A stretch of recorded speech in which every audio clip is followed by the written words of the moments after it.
Okay, we're going to do a two for today. Today's, let's see, it's January 22nd. We're going to do January 21st and 22nd, day 52 and 53. The readings for 52, day 52, hold on, let me see, was 23 and 24. Let me see. Nope, hold on. I have this all ready. And as usual, I don't. Okay. For day 52, the reading was numbers 23 through 25. This is just going on again about Balak and Balaam. Balaam keeps telling him, Balak, I won't curse the Jews.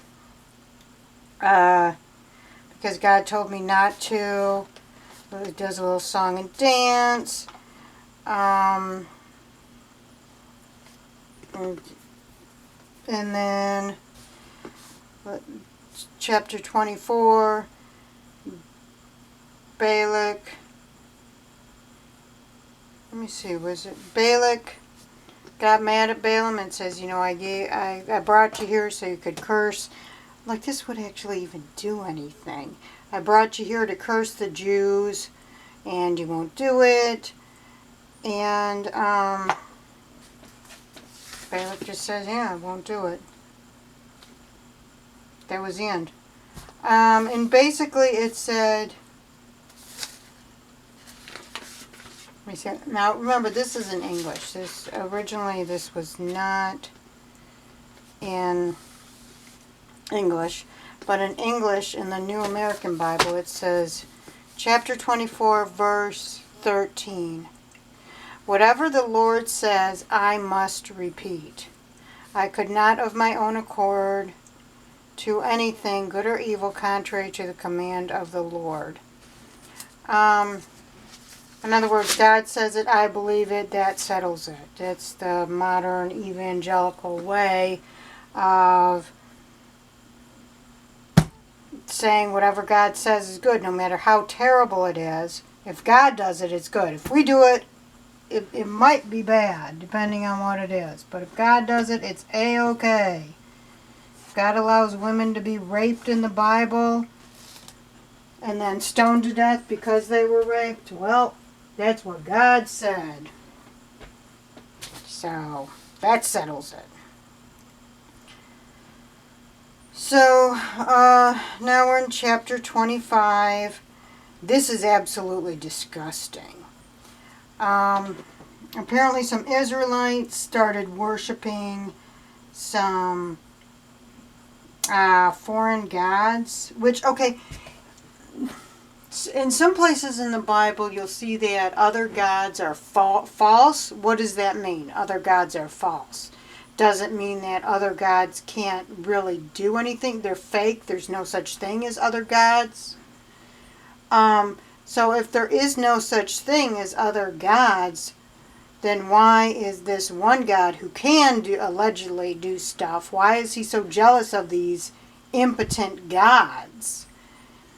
I don't get this. I've never gotten this, and I've never gotten a clear answer from any teacher of Christianity as to whether other gods exist or not. In some parts of the Bible, the God does exist, as we saw back when Moses and Aaron, I think Aaron was there at the time. I think Moses had already acquired Aaron as a helpmate. Moses, the cult leader, threw his staff down and it turned into a snake, and the other magicians did the same thing. So that would prove that there were other gods. But then in other parts of the Bible you'll see that, oh, they're fake gods. What does that mean, they're fake gods? What does that even mean? You've got to define that for me. So anyways, apparently, and why would God be so intimidated about these other gods? What are these, how are these, if this God made everything, then he must have made these other gods. Like, how did these other gods come about? If God or man didn't make them, and if man made them, then they truly are fake, they don't exist, they don't have any power. Then how does all this magical stuff happen with all the staffs turning into the canes turning into snakes and stuff? How did that happen? It makes no sense. Anyway, so chapter 25 apparently, and God is very insecure for supposedly being this high and mighty God. He's very insecure, and this proves it in Numbers chapter 25. Apparently, some of the Israelite men were, or I don't know, maybe the women too, were worshiping another god, submitted to the rites, Baal of Peor, I guess, Peor or something. And God got mad. So what happens? Moses, or shall we call him Hitler, tells the Israelites, each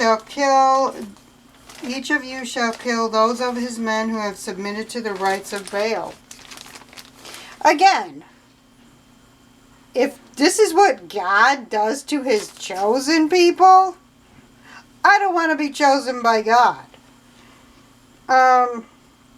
So there was a killing spree. Whoever was, whatever Israelite was worshiping, and not just the Israelites who were worshiping. Let's see, Zimri, who was a Midianite. The Israelite slain with the Midianite woman was, Zimri was a son of Salu, and the Midianite woman who was killed, or women, no, there was one woman.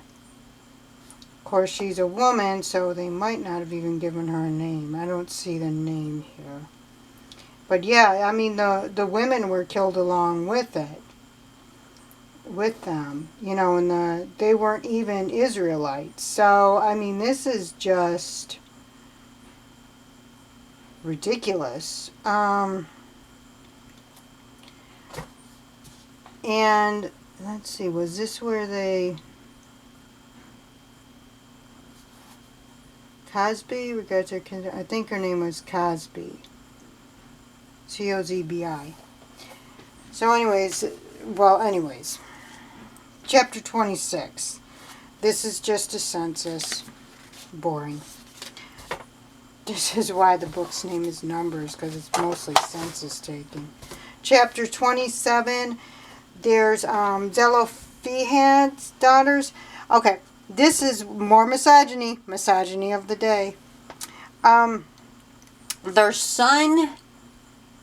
Okay, their father had no sons, and so the daughters, the family, which was only left of women, I guess, and other men who weren't sons, were going to lose the land. I don't know where the land went to, if in such a case. But anyway, so... Supposedly, Moses, the cult leader, laid their case before the Lord, and the Lord said to them, you know what? They do have a point. Now, this is where God could have veered off and said, they have a point. Women should have equal property rights as men, especially considering all they have to go to reduplicate the tribe, right? Using their uterus and all that, the horribleness that goes with carrying a child and giving birth to a child, especially before, modern hospitalization and cesareans and sterilization and birthing help and prolapse reconstruction. Yeah, instead of doing that, this is what God says. The plea of the daughters is just. You shall give them hereditary property among their father's kinsmen, letting their father's heritage pass on to them. Therefore, tell the Israelites, if a man dies without leaving a son, you shall let his heritage pass on to his daughters. If he has no daughters, you shall give the heritage to his brothers. If he has no brothers, you shall give the heritage to his fathers. So instead of saying, yeah, that's what he does. If there's no sons, then you can give it to the daughters. What? Misogynistic God. Who wants to worship this God? Truly, if this God did exist, what woman would want to worship this God? Okay, so then after that in chapter 27, it's just, go make another sacrifice to me. My goodness, this is an insecure God. So, and close curtain. Anyways, what you're seeing here is, hold on, I need my bookmark. I'm selling lots and lots of patterns on my Bonanza site, my Bonanza booth. And this is just one lot. They're going to be put up in lots for the most part. There might be an oddball one here that doesn't fit into a lot, but like this one's the shirt lot. Women's shirts. I get this whole lot. They're all checked for completeness. They are all complete unless otherwise stated in the listing. And so far, everything's going to be complete. I have extra pattern pieces, so I'm going to try and see if any of them pieces fit any of the patterns that I have that are missing pieces. And then if not, I will end up just selling them in a lump at a real cheap price. So anyways, yeah, I will put this in the listing or in the description. If I remember, I'll put a link to my Bonanza booth in the listing and the description of this video.